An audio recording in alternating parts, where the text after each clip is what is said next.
అలాగే నా పేరు మైత్రి వెంకట మై ఛానల్ ప్రకారం మన ఛానల్ సబ్స్క్రైబ్ చేసుకోకపోతే ఇప్పుడు సబ్స్క్రైబ్ చేసుకోండి. పక్కనే ఉన్న బెల్ ఐకాన్ క్లిక్ చేసి ఆల్లో పెట్టుకోండి. నా ఫర్దర్ రోజు మిస్ అవ్వకుండా చూడొచ్చు. చాలా మంది చూస్తున్నారు కానీ సబ్స్క్రైబ్ చేసుకోవట్లా. So please try to subscribe and click the bell icon also. So Nikhita Godishala అనే ఒక అమ్మాయి ఉంది. ఆ అమ్మాయి వయసు 27 సంవత్సరాలు. అందరిలాగే ఆ అమ్మాయి కూడా చాలా కళలు కన్నది. ఆ కళలు నెరవేర్చుకోవడం కోసం వేరే దేశానికి కూడా వెళ్ళింది. అంటే చాలామందికి ఉన్న ఒక కామన్ మిస్బిలీఫ్ ఏంటంటే మన డ్రీమ్స్ని మనం ఇండియాలో ఉండి ఫుల్ఫిల్ చేసుకోలేమో, అవి ఫుల్ఫిల్ అవ్వాలంటే వేరే కంట్రీకి వెళ్ళాలి, లేదా ఎస్పెషల్లీ అమెరికాకి వెళ్ళిపోవాలి. ఇది చాలామంది మైండ్లో ఉండే పాయింట్. సో దాన్ని మైండ్లో పెట్టుకోను మరి ఏమో మొత్తానికి ఆ అమ్మాయి కూడా అమెరికా వెళ్ళింది. కానీ 27 ఏళ్ల వయసులో ఆమె కళలన్నీ కూడా కళలుగానే మిగిలిపోయాయి. 27 ఏళ్ల వయసులో ఆమె తన ప్రాణాలు కోల్పోయింది. అక్కడ కల్చర్ వల్ల, లేదంటే అక్కడ సిచ్యువేషన్స్ వల్ల, లేదంటే తిన ప్రాబ్లమ్స్ వల్ల అవన్నీ కూడా మాట్లాడదాం ఈ వీడియోలో కంప్లీట్గా. బట్ ఈ వేరే కంట్రీలకి వెళ్ళిపోయేదాన్ని కూడా మనం కొంచెం కన్సిడర్ చేయాలి. దాన్ని ఊరికి వెళ్ళిపోతున్నాం. సో దాని గురించి కూడా మాట్లాడాల్సిన అవసరం ఉంది. రీసెంట్గా ఏదో స్టడీస్ చూశాను నేను. సో దగ్గరగా ఇండియాలో చదువుకోవడానికి ఒక స్టూడెంట్ వస్తుంటే వేరే దేశాల్లో చదువుకోవడానికి మన దగ్గర నుంచి ఒక 25 మంది అంతమంది వెళ్ళిపోతున్నారంట. సో అంత హెవీగా ఉంది మన దగ్గర సిచ్యువేషన్. అంటే అక్కడ నుంచి వచ్చే వాళ్ళకంటే ఇక్కడ నుంచి వెళ్ళిపోయే వాళ్ళు ఎక్కువ ఉన్నారు వేరే దేశాలకి. అది జరుగుతుంది ఎస్పెషల్లీ ఎడ్యుకేషన్ కోసం. సో ఇవన్నీ ఒకసారి కన్సిడర్ చేద్దాం ఈ ఎంటైర్ టాపిక్లో డిస్కస్ చేయడానికి. సో ఈ అమ్మాయి ఏంటంటే ఇక్కడ హైదరాబాద్కి చెందిన అమ్మాయి. చాలా అంటే చాలా మంచి స్టూడెంట్. జేఎన్టీయూలో చదువుకుంది. అండ్ చాలానాళ్ల పాటు తన ఎడ్యుకేషన్ని చాలా బాగా కంప్లీట్ చేసిన తర్వాత ముందు ఇక్కడ కిమ్స్లో జాబ్ చేసింది కొన్నాళ్ల పాటు. అండ్ ఆ తర్వాత 2022-23 మధ్య అక్కడ ఒక యూనివర్సిటీలో కూడా జాబ్ చేసింది. అండ్ ఆ తర్వాత ఫైనల్గా ఒక హెల్త్ రిలేటెడ్ కంపెనీలో డేటా డిపార్ట్మెంట్లో ప్రజెంట్ జాబ్ చేయడం మొదలుపెట్టింది. సో తన లైఫ్ అయితే బాగానే ఉంది ప్రస్తుతానికి. So everything is fine and now. కాకపోతే ఏంటంటే ఒక పర్సన్ ఉన్నాడు. ఆ పర్సన్ పేరు శర్మ, అర్జున్ శర్మ. సో ఈ అర్జున్ శర్మ అనే పర్సన్ తన రూమ్మేట్ యాక్చువల్లీ ఇంతకుముందు. సో ఒక నలుగురు కలిసి ఒక రూమ్లో ఉండేవారు. సో తన రూమ్మేట్ తర్వాత తిను ఆ రూమ్ నుంచి వేరే రూమ్కి షిఫ్ట్ అయిపోయిందని చెప్పి చెప్తున్నారు. కాకపోతే బయట ఇనీషియల్గా వచ్చిన మొత్తం న్యూస్లు ఏంటంటే తన ఎక్స్ బాయ్ ఫ్రెండ్. సో ఆ అబ్బాయి అర్జున్ శర్మ అనే పర్సన్ ఎవరైతే ఉన్నారో వాడు బేసిక్గా X boy friend, X roommate కాదని చెప్పి న్యూస్ అయితే వచ్చింది మనకి. బట్ తన ఫాదర్ ఎవరైతే ఉన్నారో ఆనంద్ అనే వ్యక్తి, ఆయన ఏం చెప్తున్నారంటే లేదు తన ఎక్స్ రూమ్మేట్ మాత్రమే, ఎక్స్ బాయ్ ఫ్రెండ్ అనేది వాస్తవం కాదు, అది అబద్ధం అని చెప్పి చెప్తున్నారు. సో వీఆర్ నాట్ ష్యూర్ ఏది వాస్తవం అనేది మనకి ఎగ్జాక్ట్గా తెలియదు. సో అక్కడ ఏం జరిగింది అనేది వీళ్ళకి తెలియదు. సో అక్కడ ఎలా ఉంటారు ఏంటి, అండ్ ఒక నలుగురు కలిసి రూమ్లో ఉండి అండ్ అందులో అబ్బాయిలు అమ్మాయిలు కలిసి రూమ్లో ఉన్న కల్చర్ అనేది దాన్ని ఎంకరేజ్ చేయడం అనేది ఎంతవరకు కరెక్ట్ అనేది మనకి తెలియదు. ఇవన్నీ జరిగాయి. ఇన్ని బ్యాడ్ థింగ్స్ మధ్యలో ఒక ఇన్సిడెంట్ అయితే జరిగింది. బట్ ఓవరాల్గా అక్కడ ఫైనాన్షియల్ థింగ్స్ కొంచెం గట్టిగానే కనబడుతున్నాయి. అదేంటంటే ఈ పర్సన్కి ఇంతకు ముందు కూడా ఈ అమ్మాయి చాలాసార్లు డబ్బులు ఇచ్చేది. అండ్ ఆ డబ్బులు తిరిగి ఇమ్మన్నప్పుడేమో ఆ పర్సన్ ఇవ్వడానికి ఇష్టపడేవాడు కాదు, అలాగే ఉండేది. అండ్ ఈవెన్ ఈ ఇన్సిడెంట్ జరిగిన తర్వాత కూడా ఆ వ్యక్తి తనకు కావాల్సిన వాళ్ళందరికీ కూడా ఫోన్స్ చేసి నాకు అర్జెంటుగా డబ్బులు కావాలి, నేను చాలా ప్రాబ్లంలో ఉన్నాను, ఎంత వీలైతే అంత అని చెప్పి డబ్బులు అడిగి తీసుకొని వాళ్ళందరినీ కూడా ఏం చేశాడంటే ఈ అమ్మాయిని చంపేసి ఇండియాకి పారిపోయి వచ్చాడు. బేసిక్గా మన దేశంలో చాలా చోట్ల మనం ఎలా చూస్తాం, మన దగ్గర నేరం చేసి వేరే దేశాలకు పారిపోయిన వాళ్ళని చూస్తాం. కానీ నువ్వు వేరే దేశంలో నేరం చేసి ఇక్కడికి వచ్చి తలదాచుకున్నాడు అనమాట. సో అతన్ని అరెస్ట్ చేసామనుకోండి న్యూస్లు వచ్చాయి, తమిళనాడులో ఇంటర్పోల్ వాళ్ళు అరెస్ట్ చేశారు అది ఇదని చెప్పి. But no, that news is fake అని చెప్పి మళ్ళీ వాళ్ళైతే కన్ఫర్మ్ చేశారు ఆ అమ్మాయి ఫ్యామిలీ మెంబర్స్ అయితే. సో అరెస్ట్ అయితే ఇంకా అవ్వలేదు. సో ఆ అబ్బాయి ఇంకా బయటే ఉన్నాడు, ఎక్కడ ఉన్నాడో తెలియదు, మొత్తానికైతే ఉన్నాడు, బయటే ఉన్నాడు. సో అసలు ఏం జరిగింది అనేది ఎవరికి కూడా ఎగ్జాక్ట్గా క్లారిటీ లేదు. కానీ బేసిక్గా ఈ అర్జున్ శర్మ అన్నోడే జనవరి 2వ తారీఖున ఈ నిఖిత కనబడట్లేదు అని చెప్పి పోలీస్ స్టేషన్లో కంప్లైంట్ ఇచ్చాడు. పోలీస్ స్టేషన్ అంటే అదే అక్కడ లోకల్ స్టేషన్స్. సో అక్కడికి వెళ్ళి కంప్లైంట్ చేశాడు. కంప్లైంట్ చేసిన తర్వాత సరే అని చెప్పి పోలీసులు సెర్చింగ్ మొదలుపెట్టిన తర్వాత మరుసటి రోజు ఈడే ఇండియా పారిపోయి వచ్చాడు. ఆడు పారిపోయి వచ్చిన తర్వాత పోలీసులు ఏం చేశారు, వాడి అపార్ట్మెంట్ కూడా ఇల్లు ఎతికారు. అపార్ట్మెంట్ ఇల్లు ఎతికితే అక్కడ అమ్మాయి శరీరం దొరికింది, బాడీ దొరికింది. అంతేకాదు ఆ అమ్మాయి కారు కూడా అక్కడే ఉంది. సో ఆ అమ్మాయికి సంబంధించిన బిలాంగింగ్స్ కూడా అక్కడే దొరికాయి కాబట్టి ఖచ్చితంగా వీడే చేశాడని చెప్పి అర్థమైంది. సో అరెస్ట్ చేద్దాం అనుకునే టైంకి ఇండియా పారిపోయి వచ్చాడు. సో వేరే వాళ్ళ దగ్గర అందరి దగ్గర కూడా డబ్బులు అడిగి తీసుకొని మొత్తానికి ఏదో ఒకటి చేసి ఇండియాకి అయితే పారిపోయి వచ్చాడు. ప్రస్తుతానికైతే మాత్రం ఇండియాలో సేఫ్గా ఉన్నాడు. ఎక్కడున్నాడు ఏంటి ఏమీ తెలియదు. ఇది వేరే కంట్రీకి చెందిన కేసు కాబట్టి మన వాళ్ళు హ్యాండిల్ చేయడానికి కూడా లేదు. అండ్ ఇప్పుడు చనిపోయింది ఆ అమ్మాయి అక్కడ కాబట్టి. సో ఇలాంటి కొన్ని ప్రాబ్లమ్స్ ఉండడం వల్ల ఇప్పుడు ప్రస్తుతానికి ఆ కేసు పరిస్థితి ఏంటనేది ఏమీ క్లారిటీ అయితే లేదు. ఆ అమ్మాయి శరీరం అయితే వచ్చింది, చనిపోయిన చాలా రోజుల తర్వాత వచ్చింది, అంత్యక్రియలు ఏవో జరిగాయని చెప్పి న్యూస్ అయితే వచ్చింది. సో ఇది ప్రస్తుతానికి ఈ కేసుకి సంబంధించిన సిచ్యువేషన్. ఈ కేసులో మెయిన్గా మనం నోటీస్ చేయాల్సిన కొన్ని ముఖ్యమైన పాయింట్స్ ఉన్నాయి. పాయింట్ నెంబర్ 1, అసలు ఫస్ట్ ఆఫ్ ఆల్ జనరల్గా ఇప్పుడు వేరే కంట్రీలకు మనం మన మన వాళ్ళని పంపిస్తున్నప్పుడు, అది పేరెంట్స్ పిల్లల్ని కావచ్చు, లేదంటే అన్నలు తమ్ముళ్ళు కావచ్చు, లేదంటే బాయ్ ఫ్రెండ్లు లవర్స్లు కావచ్చు, ఎవరినైనా సరే చాలామంది ఏం చేస్తున్నారంటే ఆ కెరియర్లో ముందుకెళ్ళాలి అనే ఒక ఆలోచనని కంటిన్యూస్గా సపోర్ట్ చేస్తూ వాళ్ళని వేరే దేశాలకు ఊరికే పంపేస్తున్నారు మన దగ్గర. సో మన దగ్గర ఏంటంటే ఈ అదర్ కంట్రీ ఏమంటారు ఫోబియా అనేది ఎక్కువ ఉంది. అదర్ కంట్రీ ఫోబియా అంటే ఇది పాజిటివ్ ఫోబియా అనమాట. మన దగ్గర జనరల్గా ఫోబియా అంటే ఏంటంటే భయం, నెగిటివిటీ, ఇష్టపడరు. కానీ ఇక్కడ అలా కాదు, ఇది పాజిటివ్ ఫోబియా. ఈ వేరే కంట్రీలకి వెళ్ళిపోవడానికే ఊరికే ఇంట్రెస్ట్ చూపిస్తూ ఉంటారు.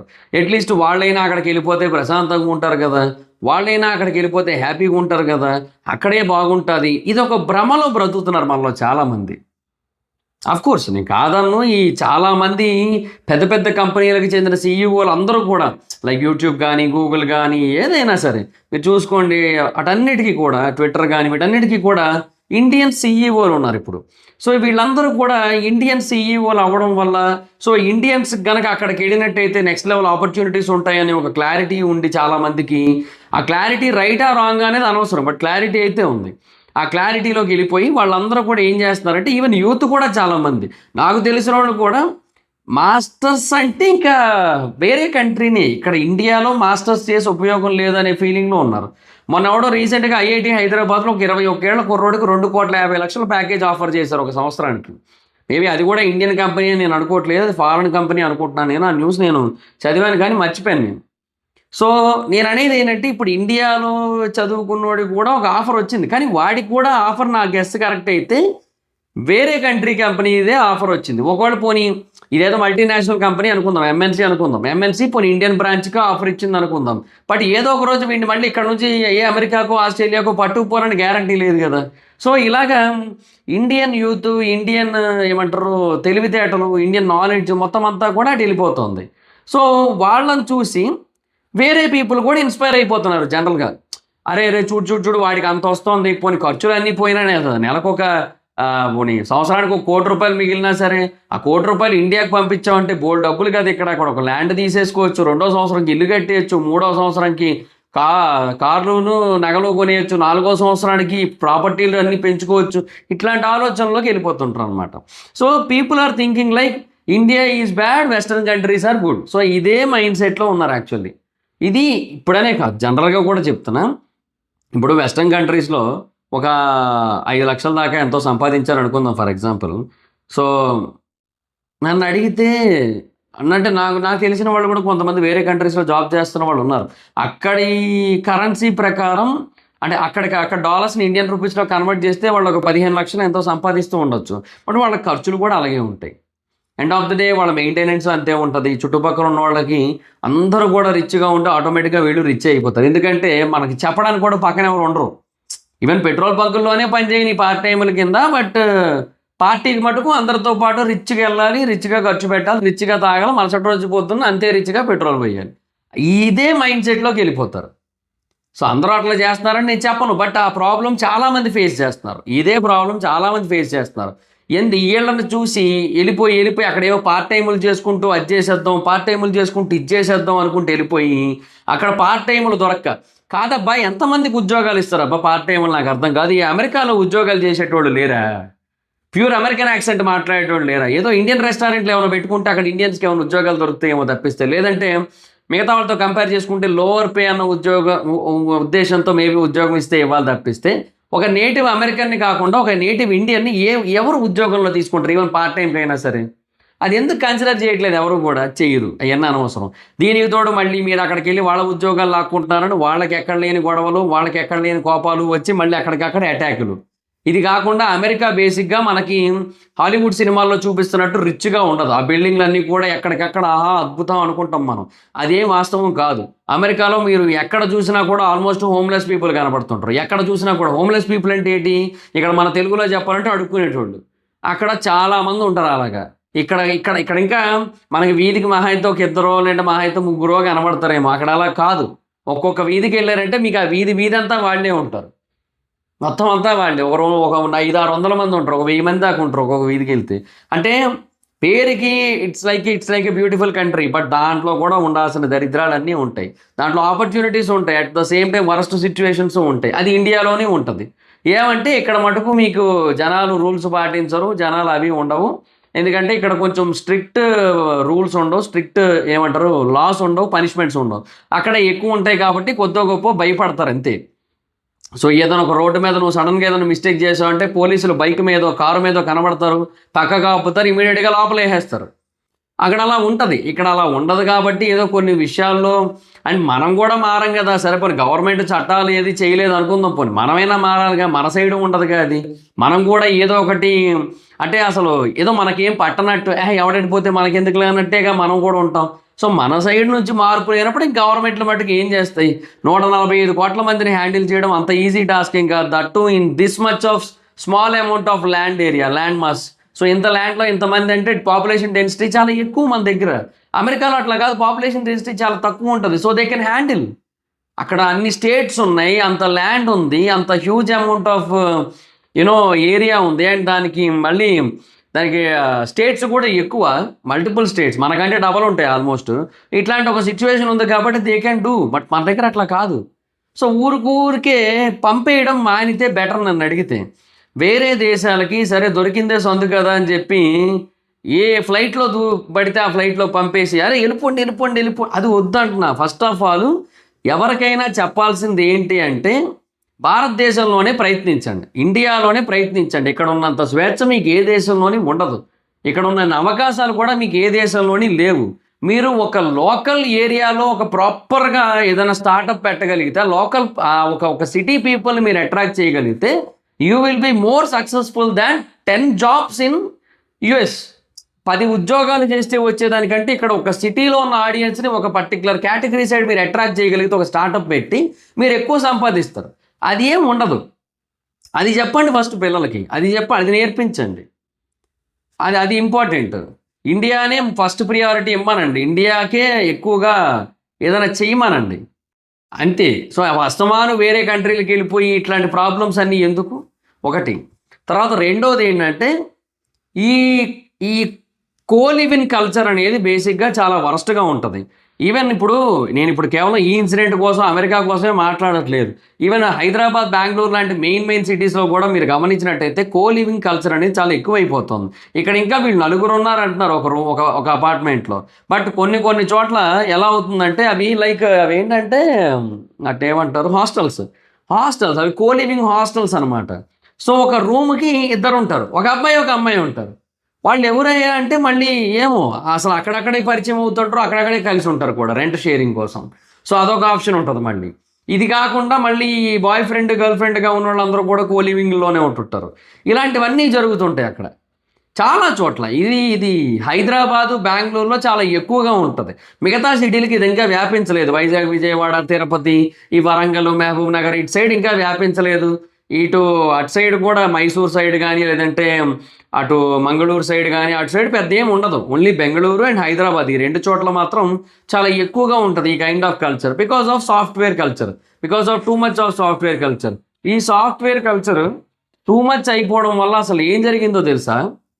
యాక్చువల్గా ఈ హెచ్ఐవి కేసుల కోసం రీసెంట్గా ఒక స్టడీ చేసినప్పుడు ఏ పర్టికులర్ విభాగానికి చెందిన వాళ్ళలో ఎక్కువగా హెచ్ఐవి కేసులు ఉన్నాయి తెలుసా? సాఫ్ట్వేర్ ఉద్యోగస్తులు అండ్ ఎవరైతే హాస్టల్స్లో ఉంటారో వాళ్ళు, అండ్ ఎస్పెషల్లీ అమ్మాయిల్లో ఎక్కువ ఉన్నాయి ఆ కేసులు. సో ఇదంతా కూడా ఎక్కడ మొదలవుతుందంటే ఈ కోలివింగ్ కల్చర్ దగ్గర మొదలవుతుంది. ఇట్లాంటి ఎన్నో ప్రాబ్లమ్స్ ఉన్నాయి అక్కడ. And you have to handle all those things. మీరు వీటన్నిటినీ కూడా దృష్టిలో పెట్టుకొని పంపించాలి ఎక్కడికైనా సరే.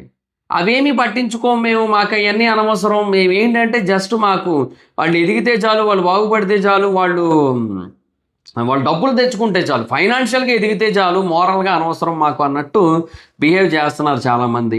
సో అది కూడా కరెక్ట్ అయితే కాదు. సో మీరు అప్పుడప్పుడు అసలు ఎక్కడ ఉంటున్నారు, ఏం చేస్తున్నారు, ఇవన్నీ కూడా ఆలోచించాలి. Freedom is good, freedom is nice, freedom is wonderful. But ఎక్కడి వరకు, ఎప్పటి వరకు, ఎంత ఎక్స్ట్రీమ్స్ వరకు?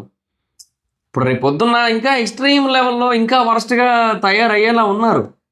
సో నేను అదే అంటున్నా, flat sharing is also nice, flat sharing is good, but same gender ఉంటే ఫైన్ అండ్ గుడ్. బట్ అట్లా కాకుండా ఆపోజిట్ జెండర్స్ ఉండి అచ్చచ్చ లేదు లేదు అక్కడ ఏం జరగలేదు, opposite poles do not attract each other అంటే ఎట్లా నమ్మాలి? ఎవరూ నమ్మరు, ఎవరూ నమ్మడానికి రెడీగా ఉండరు కూడా ఫస్ట్ ఆఫ్ ఆల్.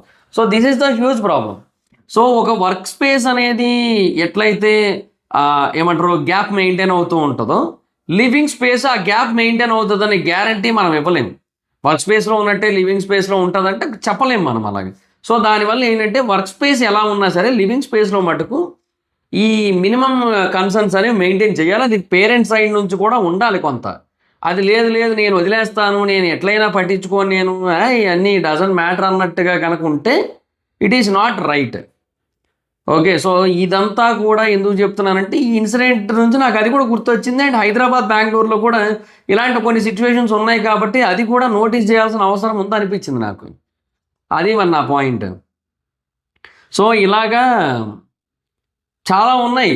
అండ్ ఇంకొకటి, ఈ ఫైనాన్షియల్ స్ట్రగుల్స్ ఎవరికైతే ఉంటాయో వాళ్ళకి, ఎస్పెషల్లీ ఈ లవ్ రిలేషన్స్ లేదంటే అంటే వాట్ ఎవర్ ఇట్ ఈస్, అంటే ఫాదర్ అయితే మటుకు అట్లేం లేదని చెప్తున్నారు, బట్ అక్కడ ఆర్టికల్స్ కానీ అక్కడ న్యూస్ ఏజెన్సీస్ కానీ అన్నీ కూడా ఇదే విషయాన్ని అయితే రిపోర్ట్ చేస్తున్నాయి. సో అందువల్ల ఏంటంటే వాట్ ఎవర్ ఇట్ ఈస్ మనం దాన్ని బిలీవ్ చేయాల్సిన అవసరం ఉంటుంది. Because no parent want to say that right. So ఏ తండ్రి అట్లా చెప్పాలనుకోరు. సో అట్లా అనుకుంటున్నాను నేను. మరి నేనేమంటున్నానంటే what it is, when you are in to relation, when you are entering in to relation, at least think twice కూడా కాదు, థింక్ ట్రైస్ 3 సార్లు ఆలోచించండి.